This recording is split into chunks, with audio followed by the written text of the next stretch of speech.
Sorry to keep you waiting. No. Not at all. Okay lang yun. Doon ako nagmamadali eh. Okay. Just wanna congratulate you, attorney. Thank you. I texted you kanina. Tinatanong kita kung para saan ba yung meeting natin, but hindi ka naman nag-reply. Simple lang naman yung agenda eh. I just wanted to know kung kailan ka pwede para sa dinner date.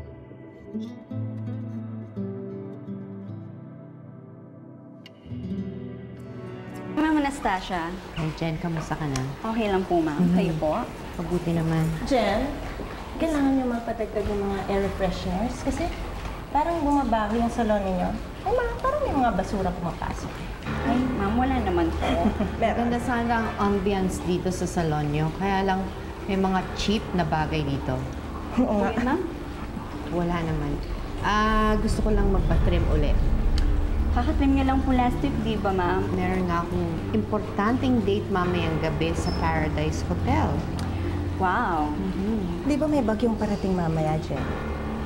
Oo nga po, ma'am. Mukhang malakas yung bagyo. Matutuloy pa po kaya yung date Kahit mo? signal number 4 pa yung bagyo na yan, nothing will stop me from my date. Akala ko hindi na tayo matutuloy. Alam ba ng asawa mo magkasama tayo? I think hindi yata maganda na malaman niya ito. Napakabilis mo yata magpalit ng asawa. Paano mo naman nasabi yun? Pinalitan ni Katarina. And now, behind Katarina's back, nakikipag-date ka sa akin. Hindi mo dapat pagkumparahin si Diana at Katarina. And why not? Dahil mahal ko si Diana.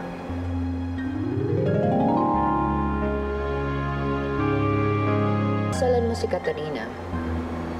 Huwag mo sabihin na hindi mo siya mahal. I married her for the wrong reason. Buong akala ko, makakalimutan ko si Diana. Pinakasalan ko si Katarina.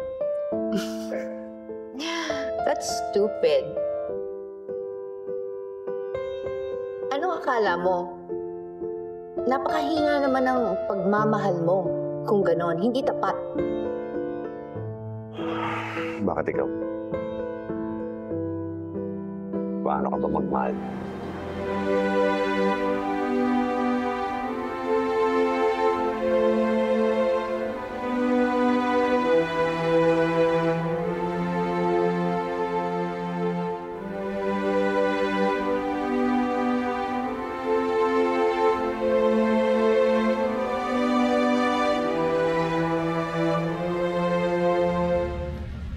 Saan kayo galing ng Sir Charles mo? Sa meeting po galing si Sir, ma'am. Meeting? Sa meeting po. Sino ka meeting niya? Huwag ka na magsinungaling. Ano po kasi? Ano? Ayaw mo magsabi ng katotohanan? Kung ganon, siguro mas maigi. Huwag ka nang bumalik bukas.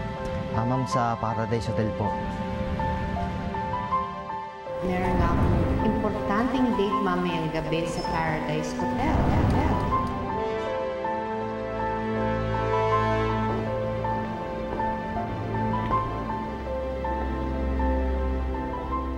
May nakuha ka bang impormasyon tungkol kay Edward?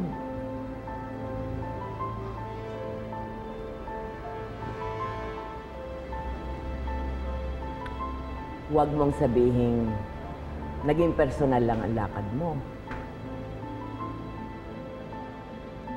Charles, sino yung tinagpo mo sa Paradise Hotel? That's none of your business. None of my business.